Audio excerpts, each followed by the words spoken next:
Welcome back to Raul Effect, where we go beneath the surface of avoidant attachment, emotional patterns, and the psychology behind the relationships that leave you searching for answers. What if the moment an avoidant starts pulling away is not always the moment they stop caring, but the moment caring starts to feel too dangerous for them? The deeper you become emotionally significant, the more their old defenses can rise to the surface, creating a painful push and pull that leaves you questioning everything. There is something about avoidant attachment that can completely change the way you understand a relationship. At first, it may sound impossible, especially if you have spent months wondering why someone became colder just when the connection started feeling deeper. But what if their distance was not proof that you meant nothing? What if, in some cases, the growing intensity of their feelings was exactly what activated their defenses? This is the paradox of avoidant attachment. The more emotionally significant you become, the stronger their instinct to protect themselves can become. The warmth fades. Communication becomes inconsistent. They create distance, minimize what you shared, or suddenly seem emotionally unavailable. From your side, it can feel like they stopped caring overnight, but internally, something very different may be happening. Avoidant attachment is not simply a personality trait or a collection of bad relationship habits. It can also involve a nervous system that learned early in life to treat emotional closeness as something risky. When a child repeatedly reaches for comfort and receives rejection, inconsistency, emotional neglect, or little emotional support, they begin adapting. They learn to depend less on others, suppress vulnerable feelings, and rely heavily on themselves. Over time, the nervous system develops an automatic expectation that intimacy eventually leads to disappointment or pain. Depending deeply on someone begins to feel dangerous.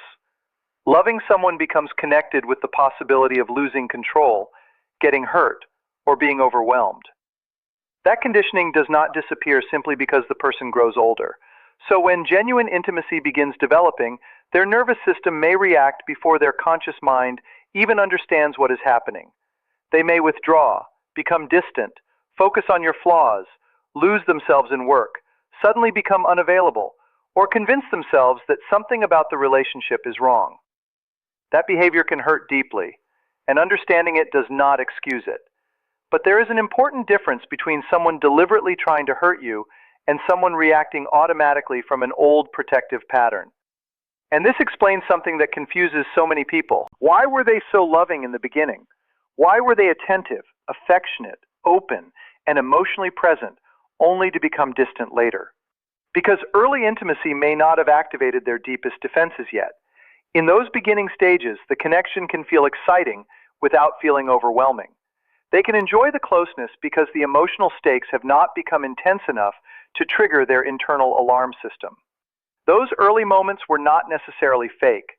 The conversations were real. The affection was real. The attraction was real. The emotional connection you experienced may have been completely genuine. The painful part is that as the bond becomes more important, the very connection they value can begin to trigger the fear they have spent years avoiding. There is often an invisible threshold inside an avoidant person. Before that threshold, closeness feels enjoyable. After it, closeness can begin to feel threatening. As trust grows, as attachment deepens, and as you become someone whose opinion and presence truly matter, that threshold gets closer. Then one day, something shifts. The person who once wanted to know everything about you suddenly needs distance. The person who seemed excited about the future starts questioning the relationship. The person who once opened up begins shutting down. From the outside, it looks like their feelings disappeared. But sometimes their feelings did not disappear at all. Their fear simply became louder than their ability to tolerate intimacy. That does not mean every avoidant withdrawal is secretly proof of deep love. Patterns matter, accountability matters, and behavior matters. But understanding this dynamic can help you stop automatically assuming that every change in their behavior means you were never important. Sometimes the relationship became important enough to activate everything they learned long ago about protecting themselves. And that is where the real tragedy of avoidant attachment begins. They may genuinely want connection while simultaneously feeling compelled to escape from it. They can miss you and still create distance. They can care about you and still struggle to remain emotionally present. They can imagine a future with you and then become frightened when that future starts feeling real. Their internal conflict is not necessarily between loving you and not loving you. Sometimes it is between the desire to connect and the instinct to protect themselves. Once you understand that conflict, the push and pull begins to make far more sense. An avoidant does not always experience deep attachment as warmth, comfort, and an easy desire to become more vulnerable. Sometimes their nervous system reads increasing emotional closeness as a warning signal. The reaction can be intensely physical. Their body becomes activated, their thoughts race, and an urgent desire to create distance can appear before they have even had time to understand why they feel that way. What makes this so painful is that they usually do not consciously think, "I am afraid because I care about this person." Instead, the experience may simply feel like something inside them is telling them to get away. And suddenly, the person creating that emotional reaction becomes you. Not because you hurt them, not because you became less attractive or less worthy. In some cases, the opposite is happening. Your importance has increased, and that increased importance has activated fears they have carried for years. This can explain why someone who seemed affectionate and emotionally present one day can become distant and detached the next. Their feelings may not have suddenly disappeared. Their internal sense of emotional risk may have changed. Their nervous system is responding according to an old protective pattern. That does not make the behavior harmless, and it does not mean you should tolerate being mistreated. But it can explain why the withdrawal sometimes seems so abrupt and irrational. One common reaction is sudden emotional shutdown. Everything can feel connected and mutual, and then it is as though an invisible barrier appears. Their replies become shorter, their affection decreases, their openness disappears. Even when you try to reconnect, they seem to move farther away. You naturally start asking yourself what happened. Did you say something wrong? Did you become too much? Did their feelings change? Inside an avoidant pattern, however, the relationship may simply have reached a level of emotional importance that triggered an old fear. Deep attachment eventually leads to pain. So instead of waiting for that imagined pain, the nervous system attempts to prevent it by creating distance first. Another reaction can be criticism. Suddenly, things that never seemed important become reasons for frustration. Small disagreements receive disproportionate attention. Traits they once admired may suddenly become irritating. You may find yourself desperately trying to understand why expectations seem to have changed overnight. Sometimes, the mind begins searching for evidence that the relationship is not as special as it feels. If enough flaws can be identified, emotional attachment can feel less dangerous. Criticism becomes a way of reducing the intensity of the bond without consciously realizing that is what is happening. And that creates one of the cruelest contradictions in avoidant attachment. The person who has become deeply emotionally important can also become the person they focus on criticizing the most. That does not automatically mean the criticism is fake or that every problem is imaginary. It means fear can influence what they notice and how strongly they react to imperfections. There is another pattern that can hurt even more. The qualities that made you feel uniquely understood may slowly disappear. Maybe they once remembered tiny details about you. They listened carefully. They noticed your moods. They made you feel like someone finally understood parts of you that other people overlooked. Then the emotional closeness becomes too intense, and those behaviors begin fading. The attention becomes restrained. Curiosity about your inner world decreases. Warmth becomes controlled. The person who once made you feel deeply seen suddenly seems emotionally unreachable.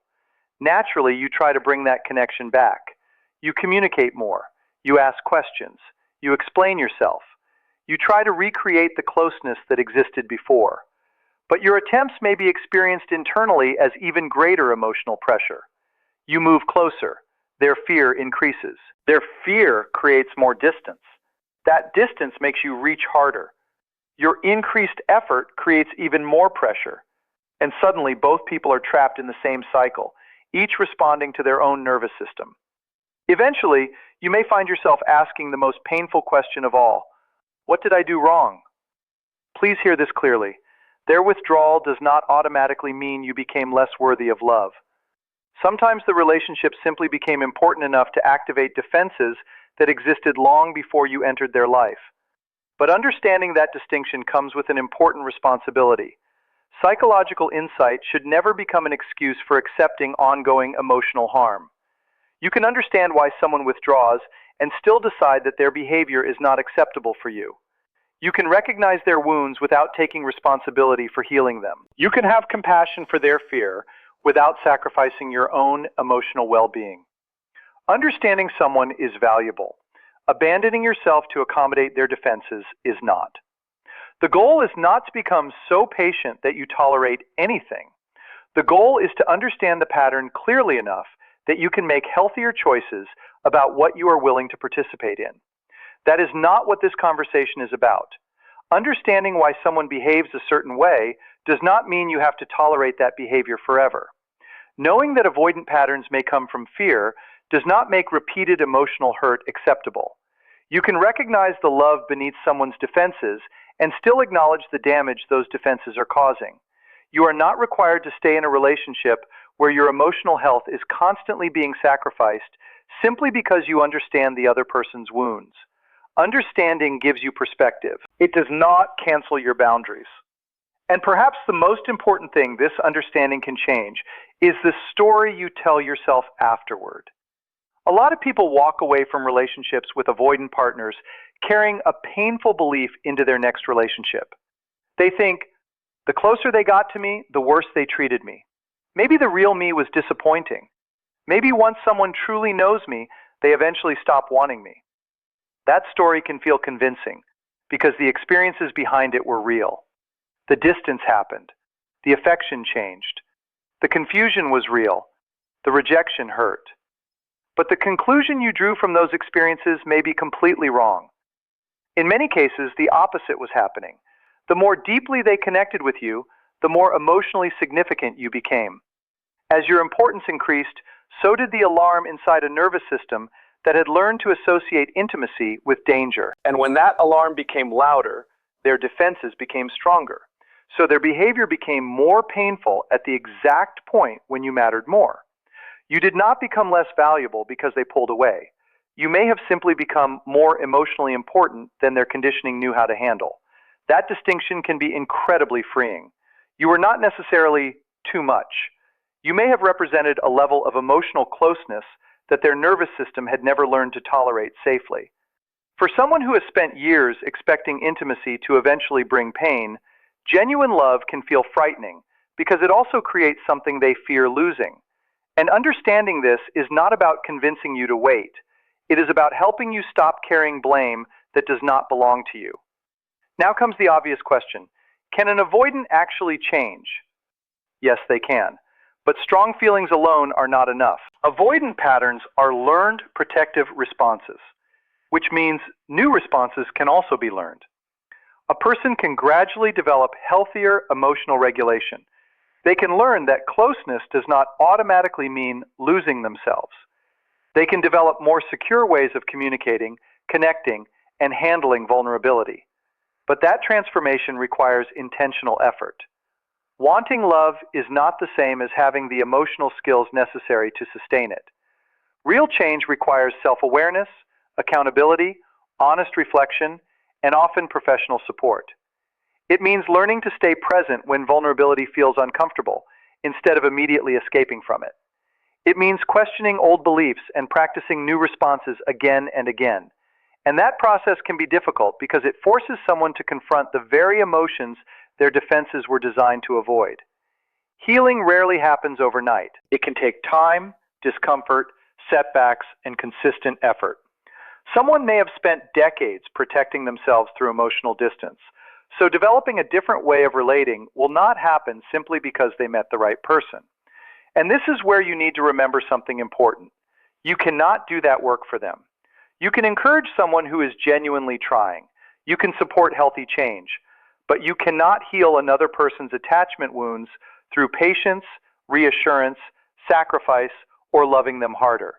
You cannot carry their emotional responsibility while waiting for them to become ready.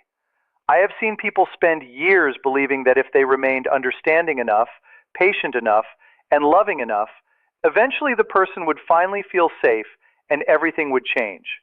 But often the person doing all that emotional work becomes the one who slowly disappears.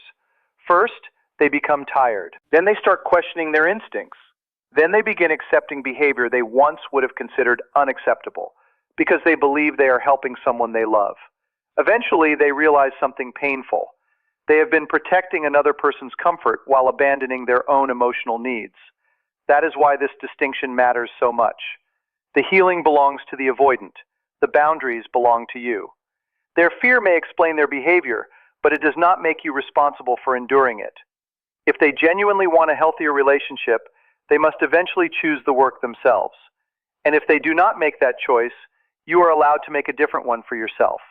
You can love someone deeply and still decide that the relationship is no longer healthy for you.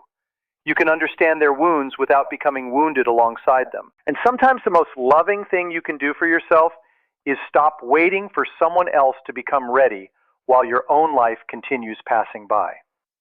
Healing starts when they decide to confront their own patterns. No amount of love, patience, or devotion from another person can make that decision for them. Your love may help them recognize what needs to change, but responsibility still belongs to them. So where does that leave you? With one question that is actually yours to answer. What is your relationship like right now? Not what it could become. Not the person you occasionally see beneath the fear. Not the future you keep hoping will arrive. Look honestly at your present reality. If you are living with constant uncertainty, emotional distance, confusion, self-doubt, or slowly losing yourself trying to keep the relationship together, that matters. Potential cannot replace consistent behavior. Hope cannot erase what you are experiencing today. And understanding someone's wounds does not require you to accept repeated emotional pain. If staying is costing you your peace, self-respect, confidence, or ability to trust your own feelings, you may already know the answer. Sometimes the truth hurts, but painful truth is still truth. And before you leave this conversation, remember one thing above everything else. The way someone treated you was never a measurement of your worth. Their withdrawal was not proof that you were unlovable. Their inability to remain emotionally present was not evidence that you were somehow lacking. You may have become deeply important to someone whose nervous system had never learned how to tolerate that level of closeness. Your importance may have activated fears that existed long before you entered their life. That is painful, but it is completely different from believing you were not enough. The connection may have been real, their fear may have been real, and the damage caused by their defenses may also have been real. But you were never responsible for carrying all three. So stop telling yourself that your emotional depth is the problem. Stop believing you need to become smaller, quieter, or easier to love just to prevent someone from leaving. Your capacity to love deeply is not a weakness. What happened may have revealed someone else's unresolved limitations, not your lack of worth. You do not need to become less of yourself to be loved. You need a relationship where love does not require you to constantly prove your value or wait for someone to overcome their fear. Healthy love can feel different. It can be steady. It can be honest. It can move toward you instead of constantly pulling away. And you deserve to experience that kind of love without having to abandon yourself to receive it. Avoidant attachment can explain the distance, the shutdown, and the sudden change. But understanding someone's fear should never require you to abandon your own emotional needs. You can recognize their wounds without taking responsibility for healing them. Sometimes the person who feels the deepest connection is also the person who struggles most to tolerate it. But real love ultimately requires more than feelings. It requires emotional courage, accountability, and the willingness to stay present when intimacy becomes uncomfortable.